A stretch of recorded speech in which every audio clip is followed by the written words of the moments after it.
So நான் சொன்ன மாதிரி இப்போ வந்து நம்ம பண்ண போகிறது நல்ல ஒரு ரோஸ்ட் கிரேவி ஒன்று, சிக்கன் கிரேவி ரெடி பண்ண போகிறோம். அதுக்கு தேவையான பொருட்கள்: வெங்காயம், இஞ்சி பூண்டு விழுது, 1.5 தக்காளி. நான் 1.5 தக்காளி எடுத்திருக்கேன், அதனால் 1.5 தக்காளி. ஸோ இப்போ வந்து வாங்க நம்ம ரெசிபிக்கு போகலாம். இதுக்கு தேவையான பொருட்கள்: நான் இப்போ வந்து ரோஸ்ட் பண்ணிகிட்ருக்கேன். மசாலாவை ரோஸ்ட் வந்து ப்ரிப்பேர் பண்ணுறேன். மசாலாவை வந்து இதில் என்னென்னலாம் போட்டிருக்கேன்றதை நான் சொல்கிறேன். நான் என்ன போட்டிருக்கேன்னா, சோம்பு போட்டிருக்கேன். சோம்பு வந்து ஒரு 1/4 டீஸ்பூன் போட்டிருக்கேன். தனியா போட்டிருக்கேன்.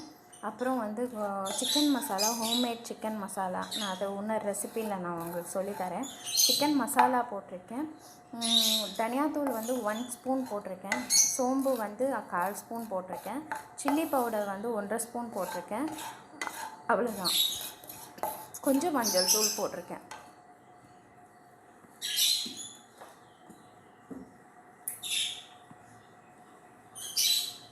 இப்போ வந்து இதில் எண்ணெய் ஊற்றுறேன்.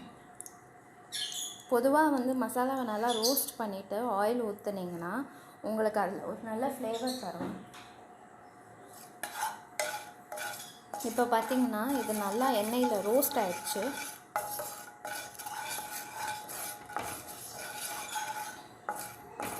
இது நல்லா வறுத்த கறி ரோஸ்ட்டு ஒரு நல்ல ரோஸ்ட்டு மாதிரி வரும்.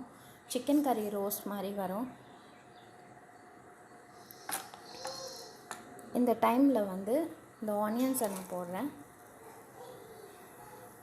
ஸ்டவ் ஆன் பண்ணிக்கலாம்.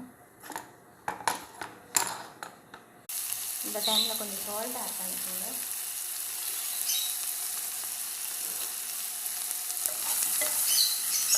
ஸோ இது கொஞ்சம் வதங்கட்டும்.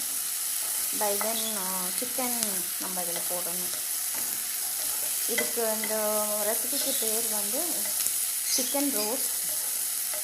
ட்ரையாகவும் பண்ணலாம், கிரேவியாகவும் பண்ணலாம்.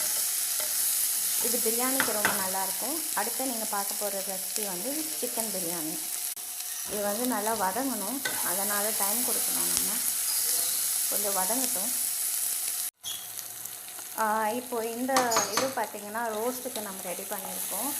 இது வந்து பார்த்திங்கன்னா நல்லா முருவலாக ஆகிட்டுருக்கு. இப்போ பாருங்கள், இந்த வெங்காயம்லாம் ஒரு மாதிரி ரொம்ப டீப் ஃப்ரையாக எடுத்துருக்கேன்.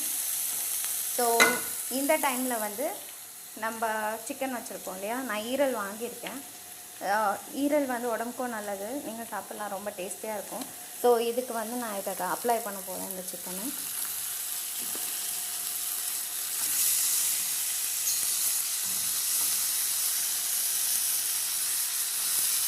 ஸோ நான் வந்து இதில் அப்ளை பண்ணியிருக்கேன். இந்த டைமில் பார்த்திங்கன்னா இது நல்லா வதங்கிடுச்சு. ஸோ இது மாதிரி குத்தி விடுங்க.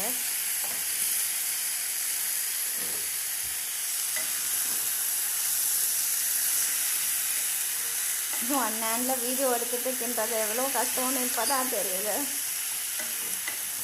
எனக்கு அது பழகிடுச்சு. ஏன்னா நான் நார்மலாக குக்கிங்னு வரும்போது கரெக்டாக அவள் அந்த டைம் தான் அழுவா.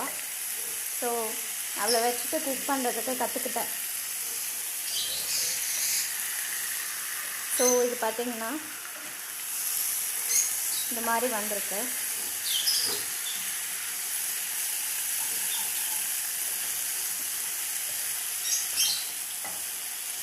ஸோ இந்த டைமில் வந்து அடுத்த ஸ்டீம் பண்ணிவிட்டு இதில் தண்ணி ஊற்ற போகிறோம். இதில் கொஞ்சம் வாட்டர் ஆட் பண்ண போகிறோம். ஏன்னா இது ரோஸ்ட் இல்லையா, பொதுவாக இதில் தனியாத்தூள் போட்டிருக்கு, அதனால் வந்து இது ஒரு கொஞ்சம் திக்னஸ் கொடுக்கும் கண்டிப்பாக. ஸோ இது ரோஸ்ட் கிரேவி மாதிரி வரும். ஸோ உண்மையாகவே நல்லாயிருக்கும், ட்ரை பண்ணி பாருங்கள். இது கொஞ்சம் குக் ஆகணும்.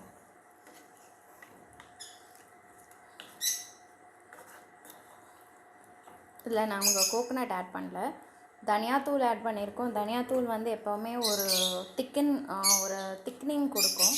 ப்ளஸ் இது லாஸ்ட் இன்க்ரீடியன்ட் நான் ஒன்று சொல்ல போகிறேன். இதை நீங்கள் எல்லாத்துக்குமே அந்த அந்த அந்த ஒரு விஷயத்தை நீங்கள் எல்லாத்துக்குமே பயன்படுத்தலாம். திக்கன் ஆகிறதுக்கு, நல்லா திக்காக கிரேவி ஆகிறதுக்கு அந்த ஒரு இன்க்ரீடியன்ட் பயன்படுத்தலாம். ஸோ இது குக் ஆகட்டும். ஃபஸ்ட்டு அந்த இன்க்ரீடியண்ட்டை நான் சொல்கிறேன். இதை நல்லா கிண்டி விட்டுருக்கேன். இப்போதைக்கு இது வந்து குக்கிங்க்கு போகணும். இது நல்லா வெந்து வரணும். அதுக்கப்புறம் நான் சொல்கிற இன்க்ரீடியண்ட்டை கொஞ்சம் தண்ணியில் கரைச்சி ஊற்றுனீங்கன்னா இது கொஞ்சம் திக்காகிடும். ஸோ இந்த டைமில் வந்து இதை நல்லா இதுவாகிட்டு குக் ஆகிட்ருக்கும். ஸோ இதை நம்ம திறக்கிறோம். இது பார்த்திங்கன்னா நல்லா குக் ஆகிட்ருக்கு. ஸோ அந்த டைமில் வந்து இதை நல்லா கிண்டி விட்ருங்க. ஸோ இது நல்லா குக் ஆகிட்டு பார்த்தாலே தெரியும் நல்லா குக் ஆகிட்டுருக்கு. ரோஸ்ட் மாதிரி ஆகிட்டுருக்கு. சரிங்களா? இப்போ இந்த டைமில் நான் சொன்ன இன்க்ரீடியன்ட்ஸ் வந்து பார்த்திங்கன்னா அரிசி மாவு. எவ்வளோ பேருக்கு தெரியும்னு தெரியல. தேங்காய் யூஸ் பண்ணாதவங்கெல்லாம் அரிசி மாவு போட்டு தண்ணியில் கரைச்சி ஒரு 1.5 ஸ்பூன் எடுத்துக்கோங்க. எடுத்து இதில் மிக்ஸ் பண்ணிக்கோங்க.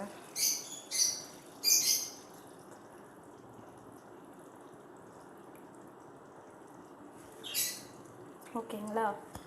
இது மிக்ஸ் பண்ணிங்கன்னா நல்லா கிண்டி விடுங்க. நல்லா கிண்ட இது நல்லா திக்காகும்.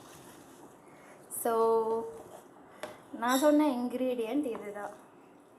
தேங்காய் யூஸ் பண்ண முடியாதவங்க, தேங்காய் வேணான்னு நினைக்கிறவங்க அரிசி மாவு அதை கொஞ்சம் இது பண்ணி இதில் போடலாம். கொஞ்சம் உங்களுக்கு கொஞ்சம் தண்ணி வேணும்னா கொஞ்சம் தண்ணி இதில் மிக்ஸ் பண்ணிக்கலாம் டைரெக்டாக. ஓகேங்களா? ஸோ இதை வந்து நல்லா ஸ்டிர் பண்ணி விடுங்க. ஸோ இந்த பார்த்திங்கன்னா இந்த கிரேவி வந்து திக்கன் ஆகிடுச்சு. இந்த கிரேவி பார்த்திங்கன்னா நல்லா திக்கன் ஆகிட்டுருக்கு.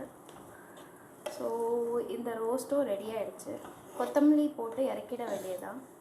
கறிவேப்பிலை வந்து நான் வதக்கும் போதே நான் உங்களுக்கு காமிச்சேன்னு நினைக்கிறேன். நான் கறிவேப்பிலை போட்டேன்.